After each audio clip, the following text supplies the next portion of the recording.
ఈ విషయానికి వస్తే ఫినాన్షియల్ థింగ్స్కి మీరు ఇల్లు అమ్మేసి దీంట్లో ఉంటున్నారు. ఇప్పుడు ఎప్పుడైనా ఆ ప్లేస్కి వెళ్తున్నప్పుడు ఆ కార్ మా ఇంటి ముందు నుంచి వెళ్తున్నప్పుడు మీ ఫీలింగ్ ఎలా ఉంటుంది? ఏముండదండి ఫీలింగ్, ఏముండదు, ఇల్లే కదండి. ఫీలింగ్ ఏదో అమ్మటం గొప్ప విషయం కాదు.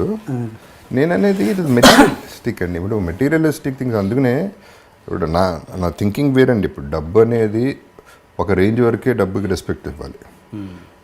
ఒక రేంజ్ వరకు డబ్బులు సంపాదిస్తాం, ఆ తర్వాత డబ్బులు మనం సంపాదించేస్తాం, బానిస అయిపోతాం. అది పెద్ద అడిక్షన్ అండి. దాని అంత పెద్ద జబ్బు ఇంకోటి లేదు. సిగరెట్లు, మందు, గ్యాంబ్లింగ్ కాదు. డబ్బు పిచ్చి అనేది ఒక పెద్ద జబ్బు. ఇప్పుడు అది గనక ఆ గ్రిప్లోకి వెళ్తే మనుషులు కనపడరు, హార్ట్లు కనపడవు, ఏవి కనపడవు. మర్డర్ చేసినా డబ్బులు సంపాదించాలి, బ్రదర్ చచ్చిపోతే ఆస్తి వస్తుంది మనకి సగం, ఫాదర్ చచ్చిపోయి ఎప్పుడు చేస్తాడా, డబ్బులు ఇస్తాడు, ఈ ఆలోచనలు కదా ఉండేది ఫైనలీ. అండ్ డబ్బుకు కూడా ఒక లిమిట్ ఉంటుందండి.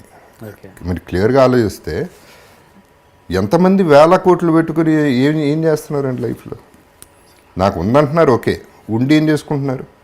నిద్ర లేదు కొంతమంది కాన్స్టిపేషన్, కొంతమందికి డయేరియా, రకరకాల మనుషులు. కొంతమంది వేల కోట్లు సంపాదించి జైలుకి వెళ్ళే వాళ్ళు ఉన్నారు.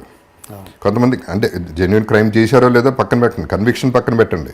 I'm saying what is the final. అందుకనే నేను డబ్బులు అనేది that is a part of life తప్ప శుభలగ్నంలో డైలాగ్ లైఫే కాదు, ఇది మొత్తమే డబ్బే లైఫ్ కాదు అనే దాని మీద ఈ గ్యాంబ్లింగ్ కూడా ఐ వుడ్ సే దాంట్లోంచి వచ్చిన ట్రేటేనండి. అంటే ఇది నేర్చుకోగలగాలి, ఇవ్వటమో లేకపోతే పోవటం అనేది నేర్చుకోగలిగితే బాగుంటుంది లైఫ్లో.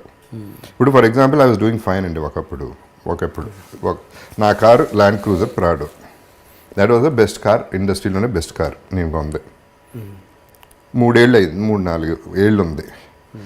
పొద్దున్నే స్నానం చేసి బయటకు వచ్చి చూశాను, కారు కనపడుతుంది. దీని మీద నాకేంటి అటాచ్మెంట్ అసహ్యంగా అనుకున్నాను. కారు మీద అటాచ్మెంట్ ఏంటి? అమ్మేయన్న అంతే, ఇమ్మీడియట్గా అమ్మేయన్న. అప్పటికి మీ బ్యాడ్ పొజిషన్ లేదు, శుభ్రంగా ఉన్నా. నేను కొంద 25 lakhsకి.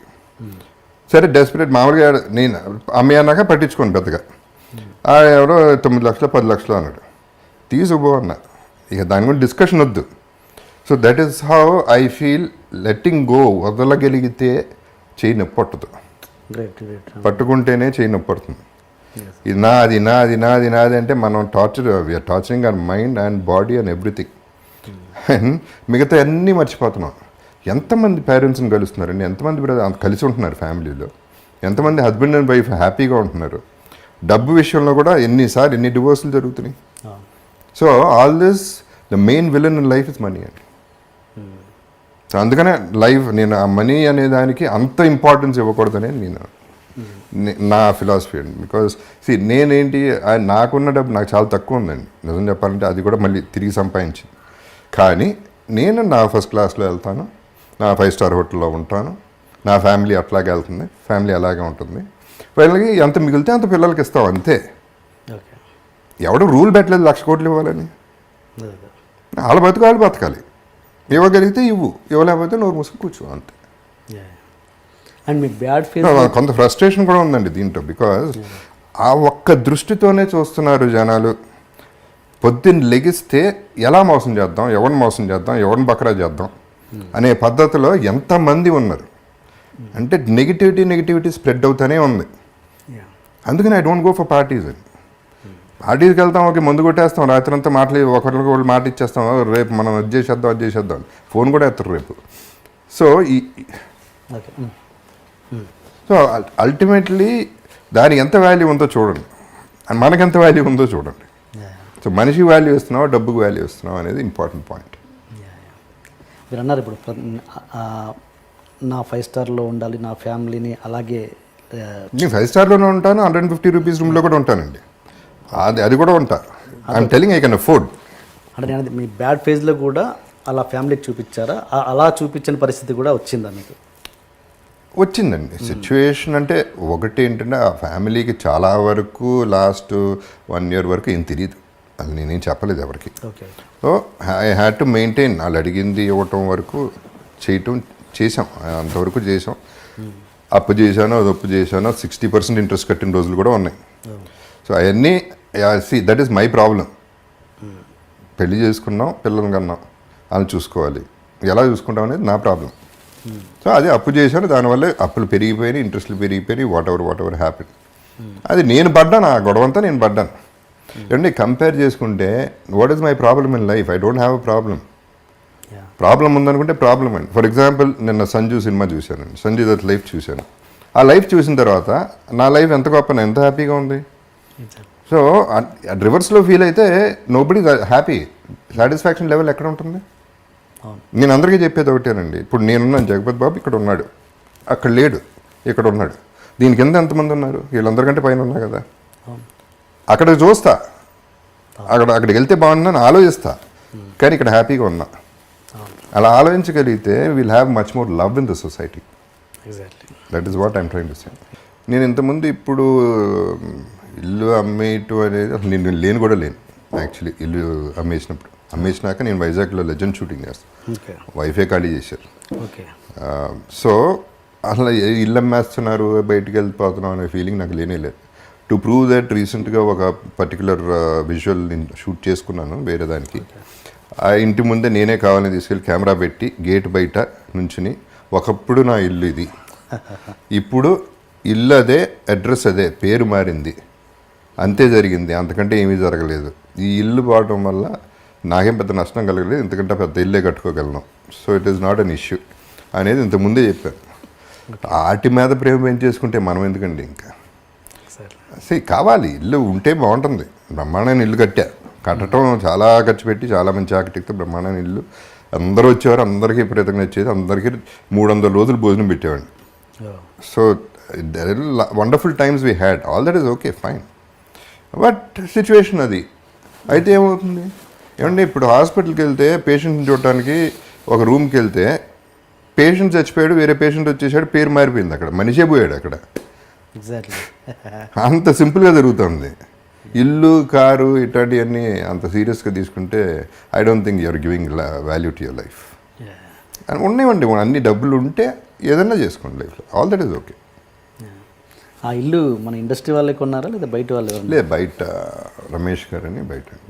ఓకే, అంటే ఓకే, మీరు మీ స్టేట్ ఆఫ్ మైండ్ ఇలా ఉంది కాబట్టి మీరు ఇలా ఆలోచించగలుగుతున్నారు. కానీ మీ పిల్లలు, వాళ్ళకి ఎంతో కొంత ఇల్లు మీద అఫెక్షన్ ఉంటుందిగా. That's a very good one అండి. See this is where I have to, అంటే నా ఫ్యామిలీ, నా అదృష్టం మామూలు అదృష్టం కాదండి అది. ఫర్గెట్ అబౌట్ మై ఫెయిల్యూర్, అక్కడ హీరో అయ్యానా, విలన్ అయ్యానా, వాకన్ బెటర్. సి బేసిక్గా నేనేం చెక్కుకోలే, నా ఫేసు అలా పుట్టాను, గొంతు అలా వచ్చింది. నాన్నగారు వల్ల సినిమా ఎంటర్ అయ్యాను. మా అమ్మ she deserve the better son than me, అంత మంచిది ఆమె. మా బ్రదర్స్ ఓ పక్క, మా brother sister in laws come to my family, వాళ్ళని యాక్సెప్ట్ చేయాలండి. నరకం ఎక్కడ ఉంటుంది? ప్రాబ్లం ఉంటే ఇంట్లో ఉంటుంది, ఆ నలుగురి మధ్యలోనే ఉంటుంది. నాకు ఆ ప్రాబ్లం లేదు.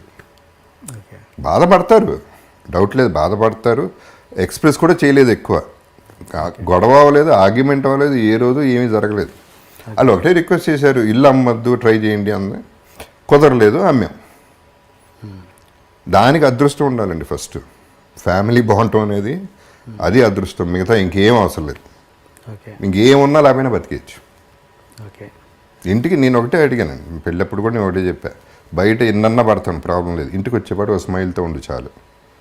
That is what I want and that is my happiness in life and that is what I'm getting. ఇంకేం కావాలండి?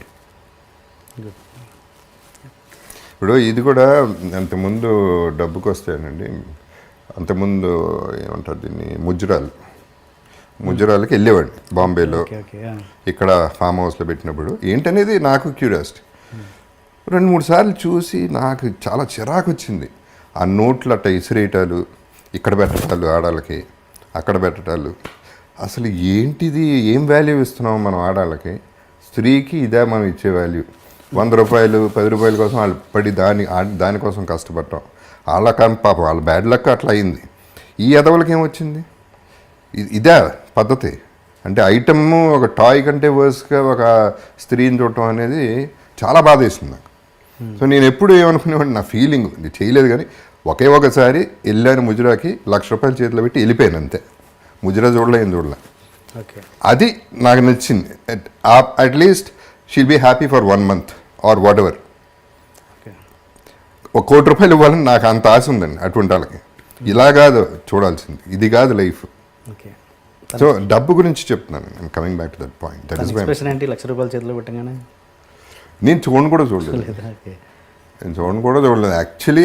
నాకు అంటే ఏదో చూడాలి, తన ఎక్స్ప్రెషన్ చూడాలి, తన థ్యాంక్స్, అది ఏం లేదు నాకు. ఆ కోరిక పుట్టింది, ఇచ్చేసాను, వెళ్ళిపోయాను అంతే. అది హైదరాబాద్లో జరిగింది, ఫామ్ హౌస్లో, ఎవరో ఫామ్ హౌస్లో. మీరు ఫస్ట్ టైం కదా చిరంజీవి గారి కాంబినేషన్లో చేయడం అయితే ఫస్ట్ టైం. ఎస్, చిరంజీవి గారితో చేశారు, బాలకృష్ణ గారితో చేశారు, నాగార్జున గారితో చేశారు, వెంకటేష్ గారితో బ్యాలెన్స్ ఉన్నట్టుంది కదా, అది చేశారా? వెంకటేష్తో చేయలేదు. చేయలే. ఎప్పుడు రాలేదా మీకు టాక్స్? పడలా, రాలేదు. అట్లా పడలా. పడుతుంది ఇప్పుడు, ఉంటుంది కదా, ఏదో ఉండే ఉంటుంది. అందరం చైల్డ్హుడ్ ఫ్రెండ్స్ అండి యాక్చువల్లీ. వెంకటేష్ నాయుడు గారి ఫ్యామిలీ, నాగేశ్వరరావు ఫ్యామిలీ, శివాజీ గారి ఫ్యామిలీ. అండ్ ఒకే స్కూలా? నాన్నగారు లేదు, బ్రదరు నాగార్జున ఒక కాలేజ్లో చదివారు, వెంకటేష్ వేరే స్కూలు, వాళ్ళు వేరే స్కూల్స్ ఒకటి కాదు, ఫ్యామిలీ గెట్ టుగెదర్స్ ఇదంతా. వాళ్ళ ఇళ్ళకి నాయుడు గారి ఇల్లు ప్యారలల్ స్ట్రీట్, రోజు వాళ్ళు అక్కడో మేము ఎక్కడో, గుమ్మడి గారి ఇల్లు పక్కిల్లు. ఓకే. సో అట్లా అందరం ఒక ఫ్యామిలీ అని.